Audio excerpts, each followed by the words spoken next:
Good morning বন্ধুরা, mummy day out চ্যানেলে সবাইকে স্বাগতম জানিয়ে চলে এলাম নতুন রান্না নিয়ে। আজকে রান্না করব মুসুর ডাল দিয়ে কাঁঠাল। এই যে নিয়ে নিয়েছি আমি কাঁঠালটা দেখো কি সুন্দর, একদম হয়ে গেছে, দারুণ সুন্দর কাঁঠালটা।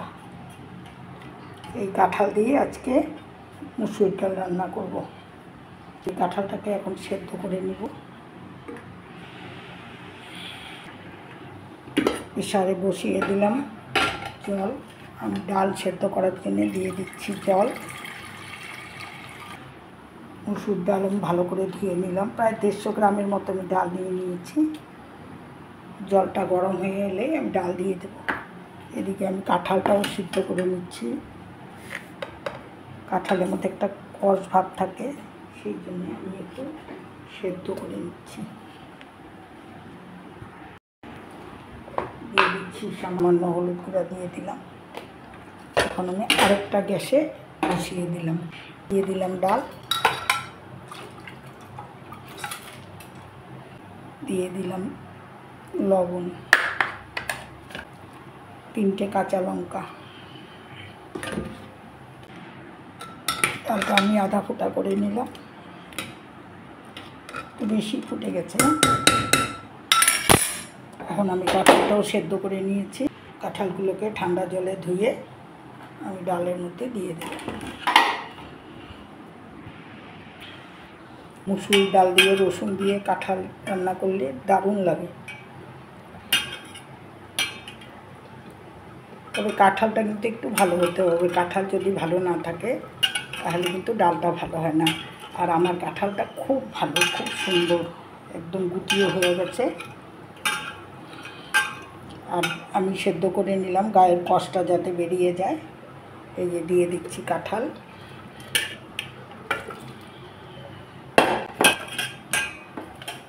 আপনারাও এইভাবে বানিয়ে খাবেন, দেখবেন দারুণ লাগে। কয়েকটা টমেটো আমি দিয়ে দিলাম টেস্টের জন্যে। দিয়ে দিলাম সামান্য হলুদ গুঁড়া, একটা সিটি দিয়ে নেব। আর একটু জল দিয়ে দিলাম। ডাল আর কাঁঠাল সিদ্ধ করে নিলাম। এখন দিয়ে দিলাম সরষের তেল ডাল সম্বারের জন্যে। দিয়ে দিচ্ছি 2 টুকরা শুকনো লঙ্কা, দিয়ে দিচ্ছি কালো জিরা, কয়েক কোয়া রসুন আমি থেতো করে নিয়েছি। রসুন দিয়ে এই কাঁঠালের ডালটা খেতে যা দারুণ লাগে না, একবার আপনারাও করে দেখবেন। অবশ্য আপনারা করেন, কিন্তু যারা যারা এখনও পর্যন্ত করে খাননি তারা তারা করে খেয়ে দেখবেন। এই ডাল হলে আর সঙ্গে কিছুই লাগে না।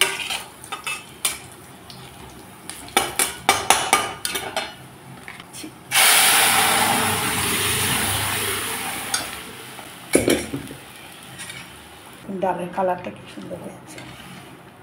কাঁঠালটাও খুব ভালো। রান্না করে নিলাম কাঁঠাল দিয়ে মুসুর ডাল।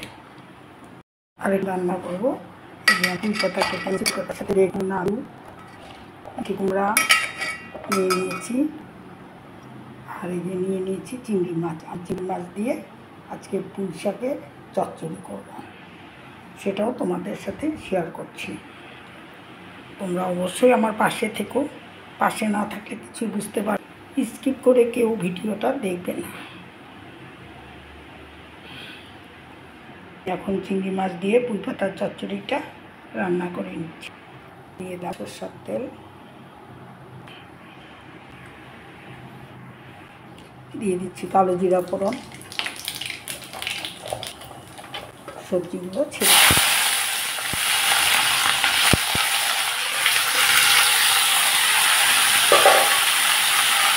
সবজি থাকতে আমি মাছগুলো দিয়ে দিই।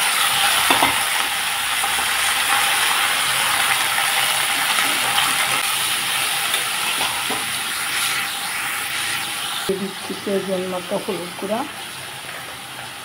স্বাদ মতো লবণ।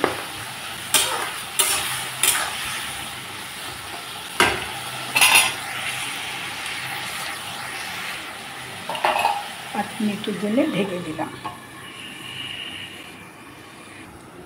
এখন চচ্চড়ির জন্য আমি নিয়ে নিচ্ছি 1 চামচ পরিমাণ উলটোবার চচ্চড়ির জন্য এখন আমি মশলাটা করে নিচ্ছি। নিয়ে নিলাম 1 চামচ পরিমাণ কালো সর্ষা, 1 চামচ পরিমাণ সাদা সর্ষা,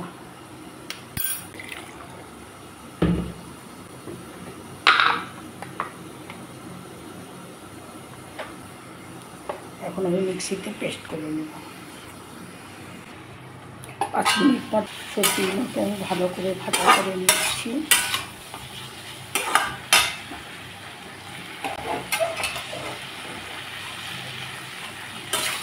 সবজির সাথে আমি চিংড়ি মাছগুলোকে ভাজা করে নিলাম। এখন দিয়ে দিচ্ছি কয়েকটা টমেটো মশলা পেস্ট করা।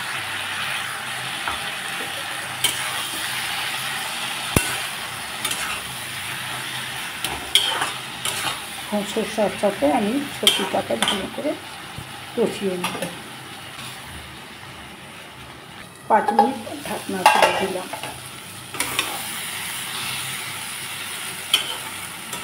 অনেকটাই হয়ে এসেছে। এখন দিয়ে দেব পাতাগুলো। পাতাগুলো আমি আগে দিইনি, কারণ পাতাগুলো তাড়াতাড়ি সিদ্ধ হয়ে যায়। এখন পাতাগুলো দিয়ে আমি ঢেকে দিব। 2 মিনিটের জন্য ঢেকে দিচ্ছি। 2 মিনিট পর ঢাকনা খুলে দিলাম। ছাড়াই আমি 2 মিনিটের মতো গ্যাসে রেখে দিচ্ছি।